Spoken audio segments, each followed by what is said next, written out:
అసలు దక్షిణాదికి జరుగుతున్న అన్యాయాల మీద మీ అభిప్రాయం? ఒక భయంకరమైన కుట్ర జరుగుతుంది. నేను దక్షిణాదికి వచ్చిన ఒక భయంకరమైన కుట్ర గురించి చెప్పదలుచుకున్నాను. వాడు అసలు సింధు నాగర్ కథ అనేది వాడు ఆరేళ్ళంట. నిజమండి. ఇప్పుడు కొత్త పుస్తకాలు రాయాలంట. ఈ దేశం మూలవాసులైన మనం మాత్రం పరాయి వాళ్ళ కింద దారుణంగా చిత్రీకరిస్తూ ఈ దేశంలో దక్షిణాది వాళ్ళు దేశంలో ఎలా అవుతారు? మా తెలుగు మా హిందీ రావాలి, హిందీకి లిపి లేదని తెలుసా దేశంలో చాలా మంది తెలియదు. పవన్ కళ్యాణ్ గారు సనాతన ధర్మంలో ఆయన వస్తాడా అని, ఆయన కులం వస్తుందా అసలు ఇంతకు? ఆయన దక్షిణ తిరుపతి ఏముంటుందంటే అయోధ్య రాముని పంపించేసిందంటే జనవరిలో అని చెప్పేస్తే మొత్తం ఉత్తరాదిలో అసహ్యం కలిగింది దాని తిరుపతి వెంకటేశ్వర స్వామి మీద. ఇది మాట్లాడింది ఎవరండి? స్వయం ఆంధ్రప్రదేశ్ ప్రముఖ సనాతన వాడు. హిందీ రానివాడు ఈ దేశద్రోహులు దేశం దొబ్బేయాలన్నారు. సిగ్గు లజ్జ ఉంటే ఈ గౌరవ ఈ కేంద్ర ప్రభుత్వంలో ఉన్న పెద్దలకి సిగ్గు లజ్జ ఉంటే కనుక తక్షణమే ఆ కూటమి మంత్రిని బహిష్కరించాలి, లేదా కనీసం వివరణ అడిగి క్షమాపణ చెప్పాలి. Welcome to D6. నమస్కారం సార్. నమస్కారం అండి, అందరికీ నమస్కారం. సార్, ఇది మీరు ముఖ్యంగా తొలిసారిగా D6 రావడం మాకు చాలా ఆనందంగా ఉంది. దక్షిణాది ఉద్యమంలో అత్యంత కీలకంగా పోషిస్తున్నాం. ముఖ్యంగా విభజన హామీల పట్ల, విభజన హామీల విషయంలో, తర్వాత ప్రత్యేక తెలంగాణ విషయంలో కావచ్చు, ప్రత్యేక ఆంధ్ర విషయంలో కావచ్చు, అంటే తెలంగాణ ఉద్యమ చరిత్రలో ఒక సువర్ణ ఘట్టం అందరి మధ్య. ఎందుకంటే విభజన హామీలన్నీ కూడా విభజన శాస్త్రీయంగా జరగాలి, ఎవరికి అన్యాయం జరగదు అని చెప్పేసి మనం మాట్లాడడం జరిగింది. ఆ రకమైన కార్యాచరణ కూడా ఢిల్లీ స్థాయి నుండి గల్లీ దాకా మనం కలిసి పనిచేయడం జరిగింది.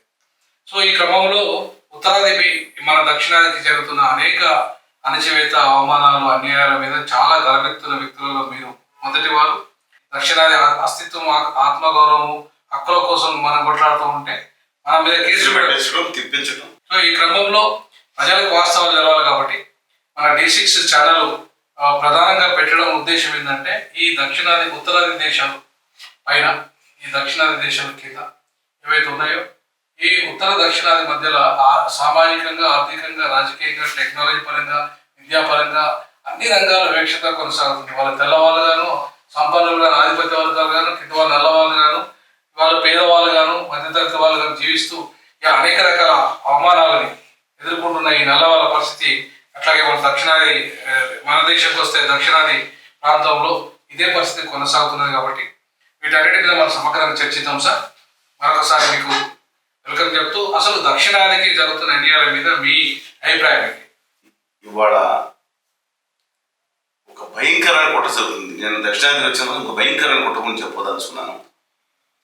ఏదైతే మ్యాక్స్ ముల్లర్ చెప్పిందంటే మనం కూడా కొంతమంది విభేదించవచ్చు, కానీ ఎలా తీసుకెళ్తున్నారంటే వీళ్ళు ఇవాళ అసలు సింధు నాగర్ కథ అనేది వాడు ఆరేళ్ళంట. నిజమండి. ఇప్పుడు కొత్త పుస్తకాలు రాయాలంట. ఈ దేశం మూలవాసులైన మనం మాత్రం పరాయి వాళ్ళ కింద దారుణంగా చిత్రీకరిస్తూ ఎంత దారుణంగా కొత్త చరిత్ర పుస్తకాలు రాసే విధంగా వీళ్ళ తీసి ఎక్కడి నుంచి వచ్చారు, వాళ్ళు ఎక్కడి నుంచి వచ్చారు తప్పులేదు. ఎవరు మనం మన అందు ముందు నుంచి పశ్చిమ ఆసేది, మన తర్వాత వాళ్ళ 15 సంవత్సరాల తర్వాత దట్ ఇస్ డిఫరెంట్ ఇష్యూ. అసలు మన అస్తిత్వాన్ని వాళ్ళు ప్రశ్న తీసుకొచ్చారు. ఈ దేశం మనం అంటే ఇక్కడ ఉండవచ్చు, ద్రౌపది ముర్ము గారు అవ్వచ్చు, లేదా ఇంకొకటి అవ్వచ్చు. ఈ దేశంలో అసలైన మూలవాసుల్ని దుర్మార్గులు గాను చిత్రీకరించి దీని పీక్స్ ఎక్కడికి వెళ్ళిందంటే, మొన్న ఉత్తర భారతీయ ఆదాని గారి పార్టీకి సంబంధించిన కూటమికి సంబంధించిన మంత్రి గారు ఒక ఆయన మాట్లాడుతూ హిందీ రానివాడు ఈ దేశద్రోహులు దేశం దొబ్బేయాలన్నారు. సిగ్గు లజ్జ ఉంటే ఈ గౌరవ ఈ కేంద్ర ప్రభుత్వంలో ఉన్న పెద్దలకి సిగ్గు లజ్జ ఉంటే కనుక తక్షణమే ఆ కూటమి మంత్రిని బహిష్కరించాలి, లేదా కనీసం వివరణ అడిగి క్షమాపణ చెప్పించాల్సిందండి. జరగలేదు. దేశం నేను చెప్పిన దాంట్లో ఒకటి ఉంటే గమనించింది. నేను అడిగింది ఏంటి, ఈ దేశంలో దక్షిణాది వాళ్ళు దేశంలో ఎలా అవుతారు? మా తెలుగు మా హిందీ రావాలి, హిందీకి లిపి లేదని తెలుసా దేశంలో చాలా మంది తెలియదు. ఇక్కడ తెలంగాణ, ఆంధ్రప్రదేశ్లో తెలియదు. హిందీకి అని రాసుకుంటే హిందీకి లిపి లేదండి. నేను చెప్తున్నాను, దేవనాల నుంచి అద్దెకి తెచ్చుకున్నారు. ఉర్దూ కూడా అరబిక్లో రాసుకుంటారు. మన భాషలకి ఈ బట్టిప్రో లిపి కానీ, లేదా తెలుగు, కన్నడ ఒకటే లిపి కానీ, మన ఇండోనేషియా ఎందుకు చెప్తే ఇండోనేషియాలో మోడ్ సొండనీస్ లిపి కానీ, కెమర్ లిపి కానీ, కంబడి లిపి కానీ, ఇప్పుడు చంపా లిపి కానీ, మోన్ లిపి కానీ, బర్మాలో మన లిపి కానీ, ఎంతటి లిపిలు మన వేల సంవత్సరాలున్న ఉత్కృష్టమైన చరిత్ర ఉన్న దాన్ని తీసుకుని మార్చుకుని ఇవాళ ఆన్సరాటికం చేయటం ఇది ఒక సాంస్కృతికమైన దాడి.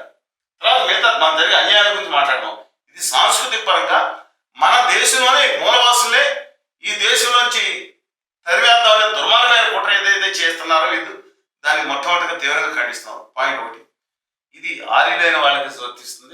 ఉన్న వాళ్ళకి దక్షిణాది వాళ్ళకి గుర్తించాలి. ఇంకోటి నీచమైన ఒక చెత్త జాతులు దక్షిణాది నివసిస్తున్నాయని అది రాస్తున్నారు కదా. శాపశాతపడి ఇందే పర్వతాల కింద నివసించే ఓ సచ్చు జాతులు వాళ్ళ ఉద్దేశం. మేము గొప్పవాళ్ళంగా, మేము మానవత్వం గొప్పవాళ్ళంగా మనం భావించుకుంటాం.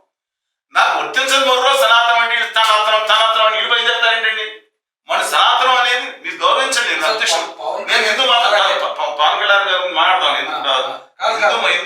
పవన్ కళ్యాణ్ గారు సనాతన ధర్మంలో ఆయన వస్తాడా అని, ఆయన కులం వస్తుందా అసలు ఇంతకు? ఆయన దక్షిణాది వాడు అసలు వర్తించదు. ఆయన కాదండి, ఆయన సూత్ర కులం అని వాళ్ళు పక్కన మాట్లాడుతున్నారు. ఇంకోటి ఏంటంటే, నాది ఒక గోదావరి గంగా ప్రవాహాల సాగే గొప్ప జీవన విధానాల సాగే అభ్యుదయ భావాలతో సాగుతూ తమ మూఢనమ్మకాలు విసర్జించి కొనసాగిపోయే గొప్ప మతం హిందూ మతం. ఒక జీవన విధానం విధానం ఇది. ఎస్, నేను గర్విస్తున్నాను. కానీ వాడు ఏం చేస్తారో తెలుసా అండి? ఎవడ కాళ్ళకో మొక్కితేనే నువ్వు పాదాల దగ్గర నుంచి పుట్టిన సోదరు ఎదవే పంచములైన వాడు ఎక్కడి నుంచి పుట్టారో కూడా తెలియదు. దాన్ని నమ్మే మనుశాస్త్రాన్ని రిఫర్ చేసింది సనాతన ధర్మం. అంటే మనుశాస్త్రాన్ని నమ్మే సనాతన ధర్మం అయితే అధర్మం ఎందుకండి? నేను వెంకటేశ్వరాన్ని పూజిస్తాను మాట్లాడితే అసలు ఈ దేవుళ్ళు ఎవరో కాదన్నారు. అదే మా గ్రంథాలు ఎవరో దేవుడు లేడు అన్నాడు.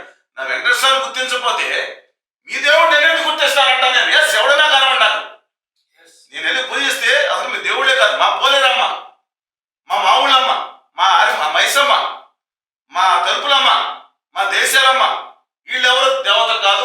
సమ్మక్క సార్ లెక్కలు ఆడ పూజిస్తారండి దిక్కుమాలని మాట్లాడిన దౌర్భాగ్యపు వాళ్ళని దేవుడి కింద కించి పైన పెట్టుకుంటే ఎందుకన్నా దౌర్భాగ్యతనం ఉందండి?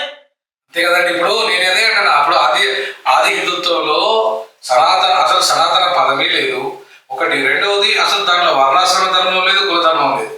ఈ రెండు లేని ఈ హిందూ మతము ఒక జీవన విధానము, అందులో క్రైస్తవుడు మతాలు క్రైస్తవ దీంట్లో లేకపోయినా ఒక గొప్ప జీవన విధానంగా భావిస్తాను. ఇతర మతాలను ఇప్పుడు కూడా ఎవరు ఏ దేవుడిని అనకుండా అందరూ మంచి వాళ్ళు. ఇప్పుడు బుద్ధుడు దాంట్లో కాకపోయినా సరే బుద్ధుడిని కూడా ఒక దశావతారంలో ఒక విధంగా చేసేసి అందరినీ ఇంక్లూడ్ చేసుకున్న ఒక గొప్ప జీవన విధానం భాగం. దాంట్లోని తర్వాత అడ్డగట్టారు కొంతమంది. మతం అంటే కులాలు తీసుకొచ్చి, కులం అంటే వృత్తిని బట్టి కులం అంటారు. ఇప్పుడు నయా సూత్ర కులాలు మొదలైనవి. ఇప్పుడు వాళ్ళకంటే కూడా వీళ్ళు గొప్పగా నయా సూత్ర కులాలు.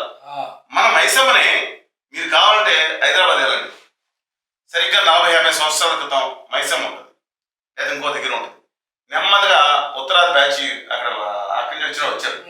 ఆ మైసమ్మ పక్కన మైసమ్మ అని చిన్నగా పేరు పెట్టి మైసమ్మ కాళిక మైసమ్మ అని రాశారు. ఇప్పుడు పెద్ద ఆదాయం మైసమ్మ కింద అయిపోయింది. పైగా మన ఆటల మన అమ్మలకు అందరికీ జబ్బుల పేర్లు చెప్పారు. జబ్బులండి, ఆటలం వచ్చింది, దేశంలో వచ్చింది, జబ్బులు అంట. మా అమ్మలకే జబ్బులు అంట.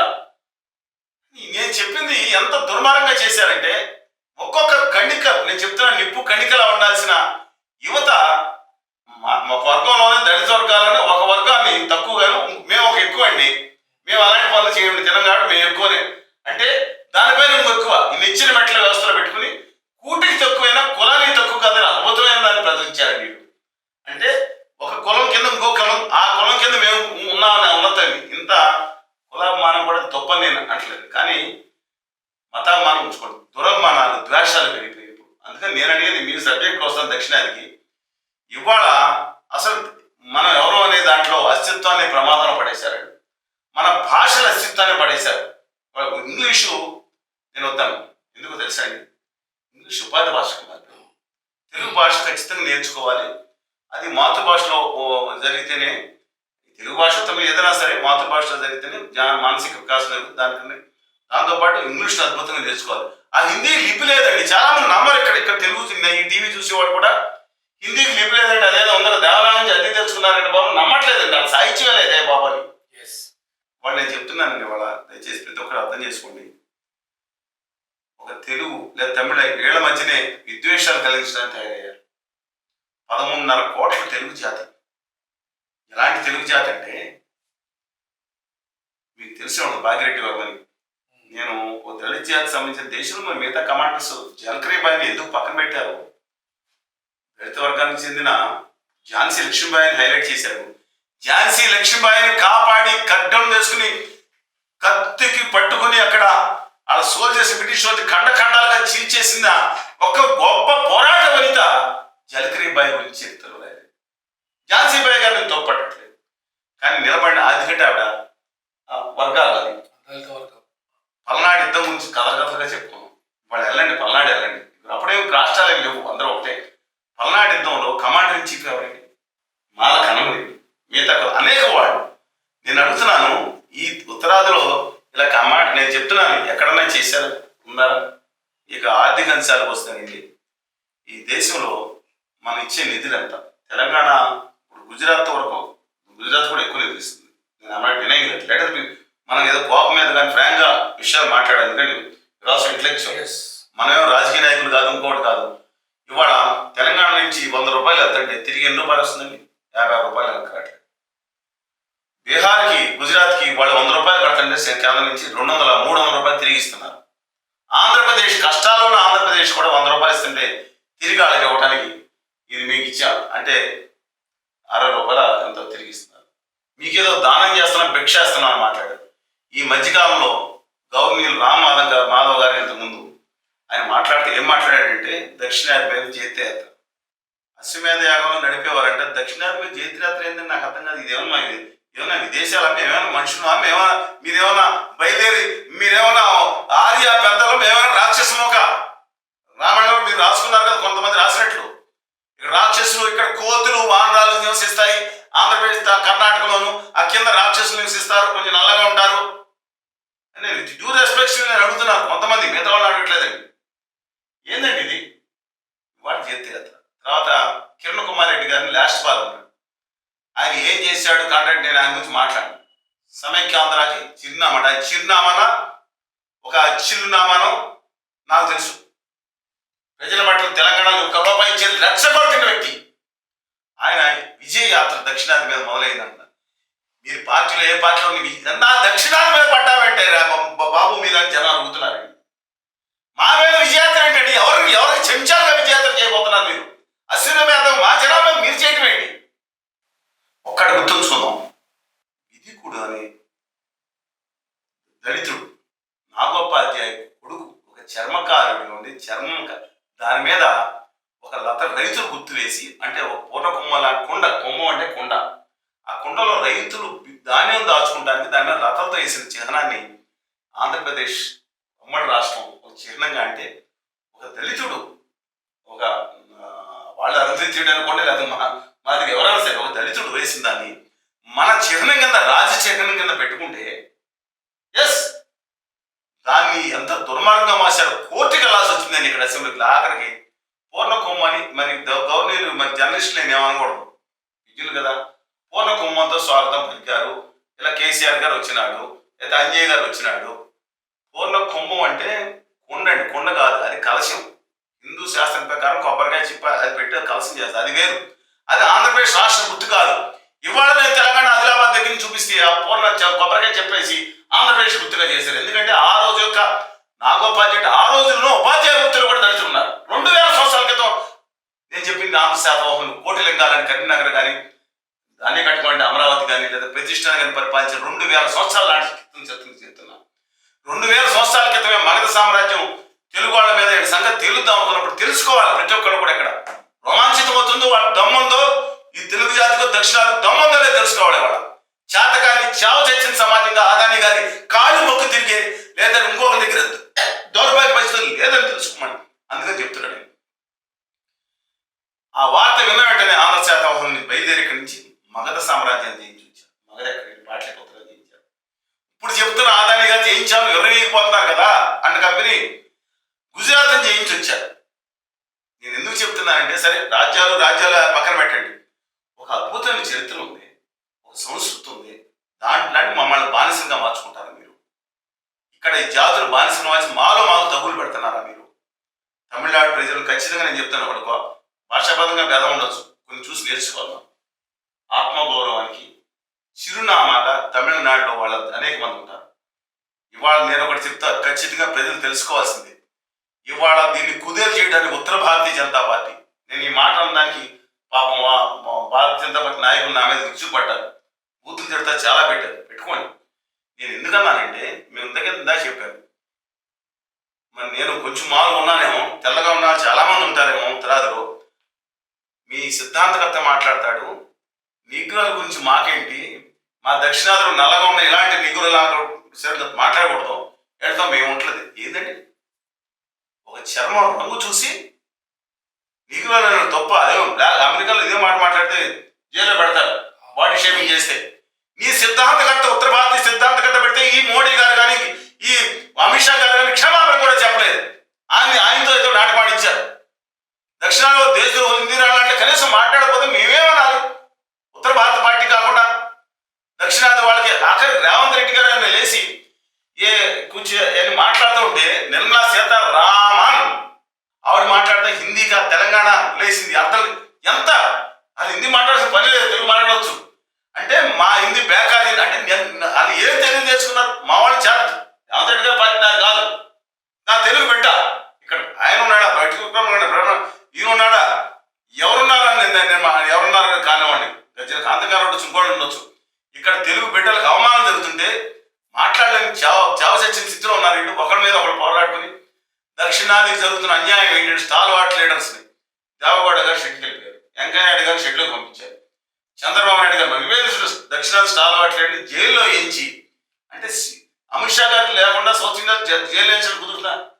అంటే నేను ఆయన మీద కేసు పెడతాను లేదా కేసులో న్యాయం తప్పు చేశారు లేదా నేను మాట్లాడాను, అది న్యాయస్థానం చూసుకుంటాయి. వేధింపులు ఐఎమ్ నాట్ సపోర్టింగ్. అంటే ఇవాళ కూర్చుని కవిత గారు ఎస్, ఇప్పుడు ఆవిడ కానీ వాళ్ళ పార్టీ కానీ మమ్మల్ని వాళ్ళ నాన్నగారు కానీ తప్పుగా మాట్లాడారు. మీలాంటి వాళ్ళు ఏ రోజు మేము విడిపోదామని అడిగారు కానీ తోటి తెలుగు వాళ్ళు ఒక దూషించలేదు. అయినా ఆవిడని అరెస్ట్ చేయడానికి చేశారు.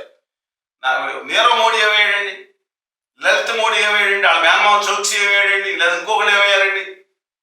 అలా గుజరాత్లో నాకు అర్థం అవ్వట్లేదు. ఈ దేశంలో 90% మంది అక్కడ తీసుకున్నాడు పారిపోతే ఆ బాధ అంతా మేము మొయ్యాలా, దక్షిణాది వాళ్ళు మొయ్యాలా?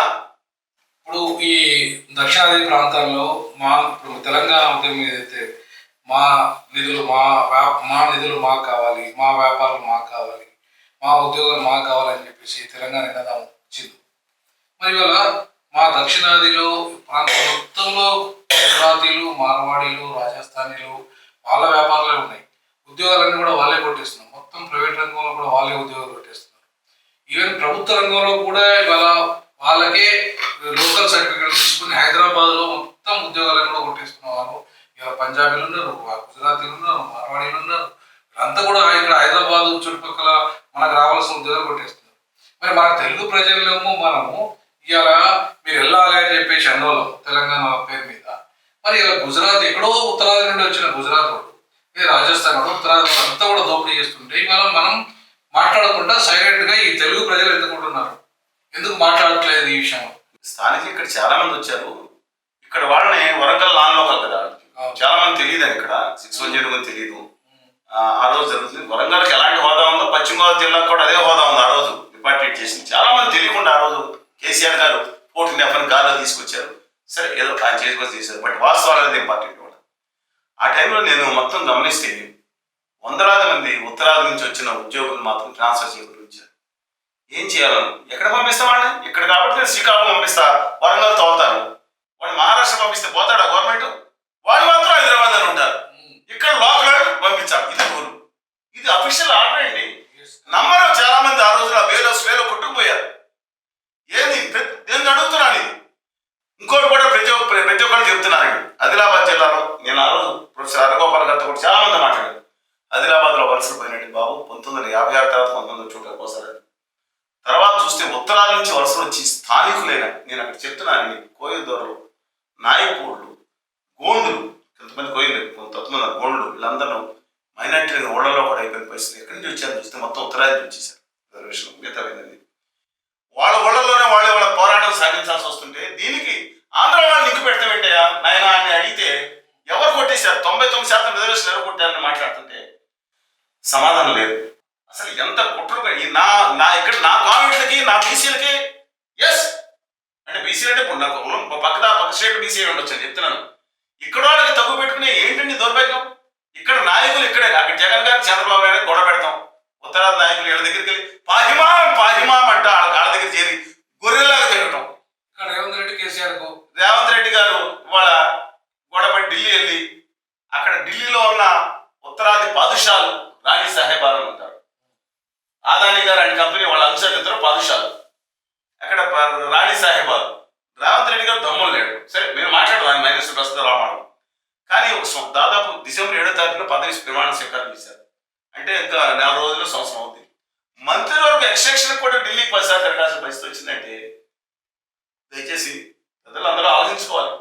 ఉత్తర భారతీయ జనతా పార్టీ వాళ్ళండి శాసనసభ సమావేశాలకు వస్తారు, రాజస్థాన్ పగడి పెట్టుకుని వస్తున్నారు. చూడండి, మీరు నేను ఫోటోలు తీయండి, లేదా ఇంకో పగడి తెలుగు వాళ్ళ కింద ఉన్నాడు. అక్కడికి వచ్చి నేను ఇక్కడ మాట్లాడుతున్నప్పుడు ప్రెస్ క్లబ్లో ఒక ఆయన వచ్చినాడు, ఏదో మాట్లాడే తెలుగు ఏదో నైచేల్తా ఏదో నైచేల్తా ఎందుకు చేత ఏమైందని నేను నీ ఏ యాసను మాట్లాడాలా అని అడిగాను. ఏ నైచేల్తా తెలుగు నేను నాకు అర్థమే కావట్లేదండి.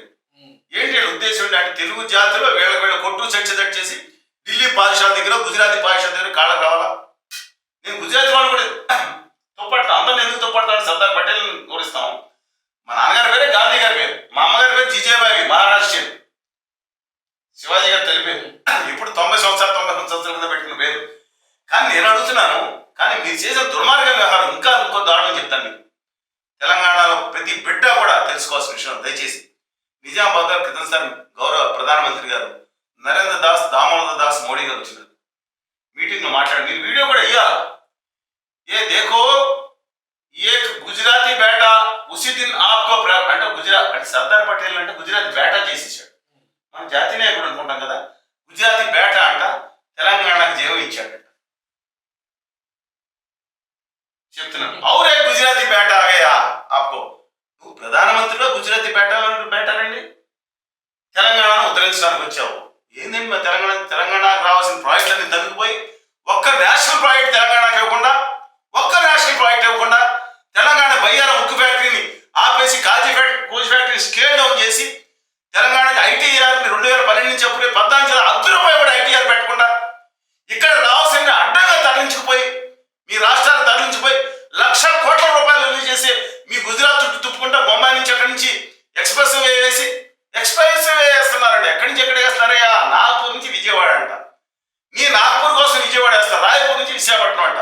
నీ రాయపూర్ మార్వాడిలో గుజరాతీలో వాళ్ళ నుంచి విశాఖపట్నం దాని సంపాదన నీ అదానీ గారి పోర్టుల కోసం అని అడుగుతున్నారు. తెలంగాణలో గ్రామీణ ప్రాంతాలని అభివృద్ధి చేసి వచ్చిన దాని గురించి మాట్లాడలేదు. ఎక్స్ప్రెస్ వే ఇంకా చెప్తున్నానండి, దక్షిణాది మీద ఒక్క కుట్ర కాదు, భయంకరమైన కుట్ర సాగుతుంది. అలాంటి దక్షిణాది విడిపోవాలనే దుర్మార్గం కాదు, కాన్స్టిట్యూషన్ గౌరవించేవాళ్ళం. దక్షిణాది హక్కులు కోరుకుంటున్నాం, రాజ్యాంగబద్ధంగా కోరుకుంటున్నాం.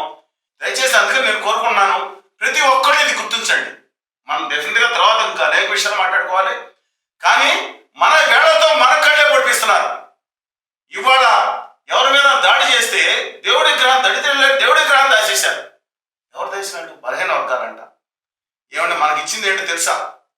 అలా వాల్మీకి అని మేము ఎంత గౌరవిస్తాం అనుకుంటే ఆ వాల్మీకి అనే ఆయన కూడా అగ్నిశర్మ అనే ఆయన కొడుకు పేరు యాక్చువల్గా అలా వచ్చాడని చూపిస్తారు.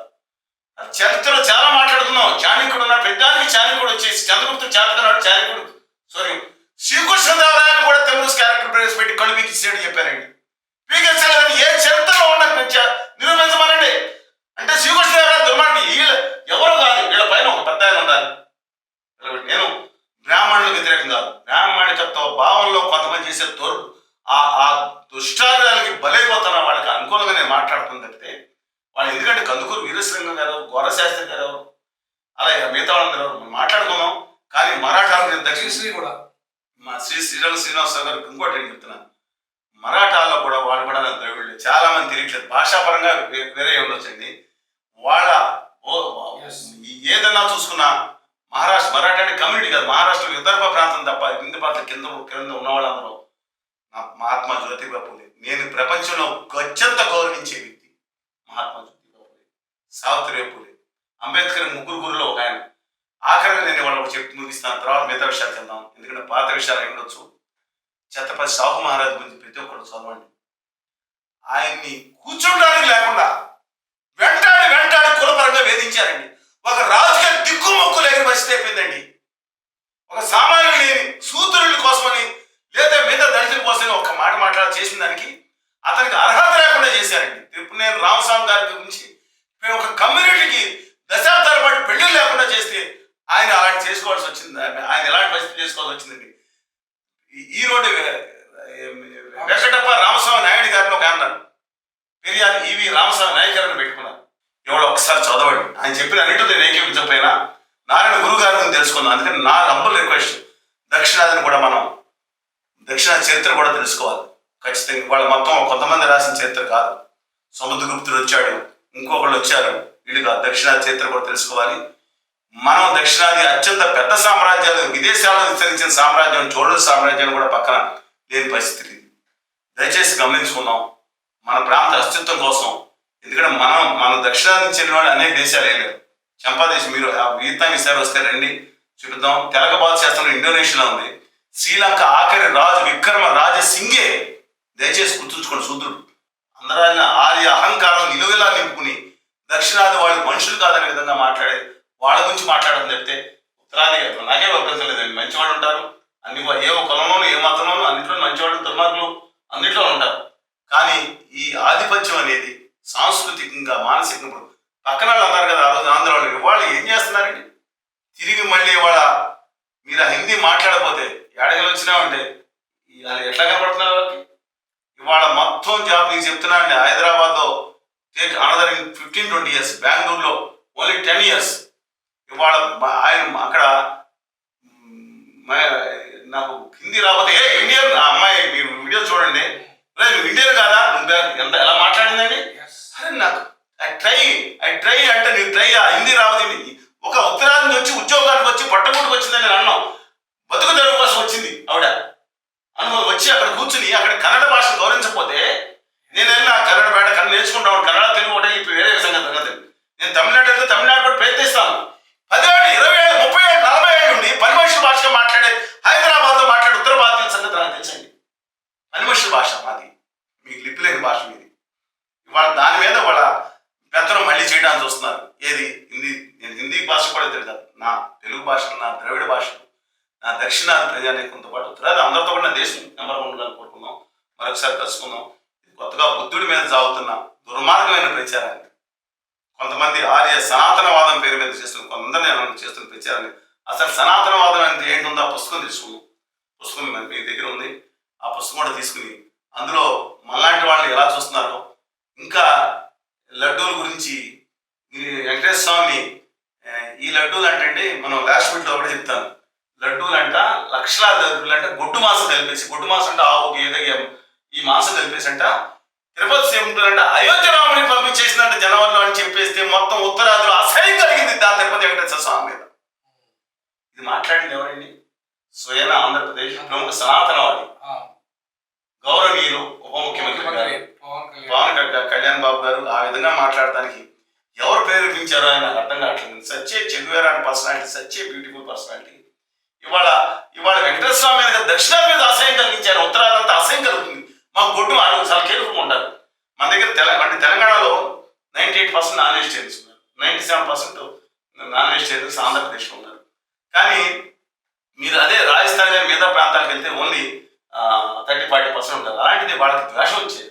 అంటే గుడ్డు మాసం ఈ దక్షిణాది వాళ్ళు ఇక్కడ మనకు పంపించారు అయోధ్య రాముడి కంటే, ఇది రాముడి మధ్యన వెంకటేశ్వర మధ్యన గొడవ ఏంటి నాకు అర్థం కాదు. దేవుడి మధ్యన గొడవ ఏంటండి? అన్యాయం అండి. మళ్ళీ మరొకసారి మనం డీలిమిటేషన్ ఇతర అంశాల మీద మాట్లాడదాం సార్. థ్యాంక్ యూ మీరు వచ్చినందుకు. అదేవిధంగా దక్షిణాది జాగ్ కూడా ఏర్పడింది కాబట్టి నా తెలుగు భాషని, అస్తిత్వాన్ని, ప్రజల్ని గౌరవించి ఉండాలని కోరుకుంటున్నాను. కానీ ఇక్కడ నాశనం చేయొద్దని కోరుకుంటా ఉన్నాను. దయచేసి మిగతా వాళ్ళు కూడా త్వరలో 5-10 సంవత్సరాల్లో ఆ రోజు ఎవరైతే మాట్లాడారో కేసీఆర్ గారు కూడా లేదా వాళ్ళ అనుసరులు కూడా ఎప్పుడో తప్పుడు జ్ఞానోదయం అవుతుంది.